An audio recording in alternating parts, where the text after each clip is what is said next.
اللہ الرحمن الرحیم۔ کڑوی زبان کا گناہ اور میٹھی زبان کے فضائل۔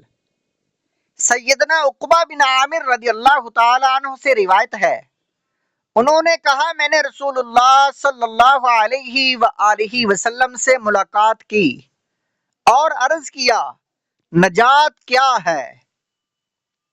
تو آپ صلی اللہ علیہ وآلہ وسلم نے ارشاد فرمایا اپنی زبان کو اپنے اوپر قابو میں رکھ اور تیرا گھر تیرے لیے وسیع رہے اور اپنے گناہ پر رو۔ یہ حدیث پاک مسند احمد اور جامعہ ترمذی کی ہے۔ سیدنا سفیان بن عبداللہ ثقفی رضی اللہ تعالی عنہ سے روایت ہے کہ میں نے کہا یا رسول اللہ صلی اللہ علیہ وآلہ وسلم، جن چیزوں کا مجھ پر آپ صلی اللہ علیہ وآلہ وسلم خوف فرماتے ہیں ان میں زیادہ خوفناک کون سی چیز ہے؟ انہوں نے کہا آپ اپنی زبان مبارک کو پکڑے اور فرمایا یہ ہے۔ سیدنا اسلم سے روایت ہے، انہوں نے کہا کہ عمر رضی اللہ تعالیٰ عنہ ایک دن ابو بکر صدیق رضی اللہ تعالی عنہ کے پاس آئے اور وہ اپنی زبان کو کھینچ رہے تھے، تو حضرت عمر رضی اللہ تعالیٰ عنہ نے کہا رک جائیے، اللہ تعالیٰ نے تو آپ کی مغفرت فرما دی ہے۔ تو ان سے ابو بکر رضی اللہ تعالیٰ عنہ نے کہا کہ یہی زبان ہے جو مجھ کو ہلاکتوں کی جگہ میں ڈال دی ہے۔ یہ حدیث پاک اس کو امام مالک نے روایت کیا، الموطا امام مالک میں۔ سیدنا ابو سعید خدری رضی اللہ تعالی عنہ آپ سے روایت ہے، انہوں نے کہا حدیث کو مرفوع بیان کیا، حضور صلی اللہ علیہ وآلہ وسلم نے ارشاد فرمایا جب ابن آدم صبح کرتا ہے تو زبان کے سامنے سارے اعضاء عاجزی کرتے ہیں اور کہتے ہیں تو ہمارے حق میں اللہ تعالیٰ سے ڈر، بے شک ہم تجھ سے ہیں، اگر تو سیدھی رہی تو ہم سب سیدھے رہیں گے اور اگر تو ٹیڑھی ہو جائے گی تو ہم سب ٹیڑھے ہو جائیں گے۔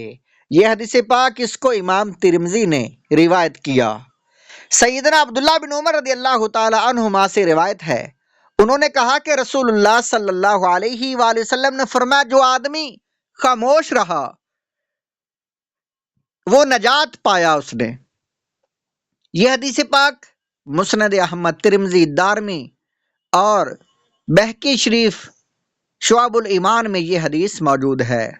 سیدنا عمران بن حسین رضی اللہ تعالیٰ عنہ سے روایت ہے، رسول اللہ صلی اللہ علیہ وسلم نے ارشاد فرمایا خاموش رہنے پر آدمی کا جمے رہنا اللہ کے پاس 60 سال کی عبادت سے بہتر ہے۔ یہ حدیث پاک شعب الایمان میں امام بہقی نے اس کو روایت کیا۔ سیدنا انس رضی اللہ تعالیٰ عنہ سے روایت ہے، رسول اللہ صلی اللہ علیہ وآلہ وسلم نے فرمایا اے ابو ذر، کیا میں تم کو 2 ایسی خصلتیں نہ بتاؤں جو پیٹھ پر ہلکے اور میزان میں بہت وزنی ہیں؟ تو میں نے کہا ہاں کیوں نہیں؟ آپ صلی اللہ علیہ وآلہ وسلم نے ارشاد فرمایا بکثرت خاموشی اور حسن اخلاق، اور قسم ہے اس ذات کی جس کے قبضہ میں میری جان ہے، مخلوق نے ان کی مثل کوئی کام نہیں کیا۔ سیدنا ابو ذر غفاری رضی اللہ تعالیٰ عنہ سے روایت ہے، انہوں نے کہا کہ میں نے رسول اللہ صلی اللہ علیہ وسلم سے خدمت میں عرض کی، آپ صلی اللہ علیہ وسلم کی خدمت میں نے عرض کی، بیان کیا، یہاں تک کہ میں نے عرض کیا یا رسول اللہ صلی اللہ علیہ وسلم مجھے کچھ نصیحت کیجئے۔ آپ صلی اللہ علیہ وسلم نے فرمایا میں تم کو اللہ کے تقوی کی نصیحت کرتا ہوں کیونکہ وہ زیادہ زینت دینے والا ہے تیرے تمام معاملات کو۔ میں نے عرض کیا آپ مجھے مزید نصیحت فرمائیں۔ آپ نے ارشاد فرمایا قرآن مجید کی تلاوت اور اللہ بزرگ و برتر کے ذکر کو لازم کر لے، کیونکہ وہ آسمان میں تیرے لیے ذکر ہے اور زمین میں تیرے لیے نور ہے۔